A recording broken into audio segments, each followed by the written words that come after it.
Tapos, ito po yung ano niya, ito po yung dulo. Ito po.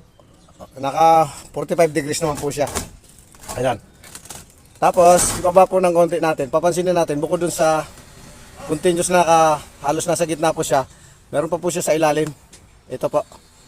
Ito naman po yung midspan niya mga kasanay. Bali, ayan.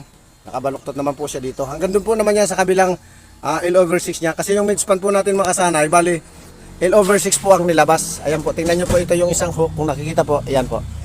Ito naman po yung isa. Ayan. Ito po, naka L/4 po ito, ang ating support. So, bali, ibabaw po siya. Itong support. Naka L/4 po siya mula dito po sa pagkilo. Dito. Tapos, yung L/6 naman po natin, yung ating midspan, mula naman po sa pagkilo, naka L/6 po siya.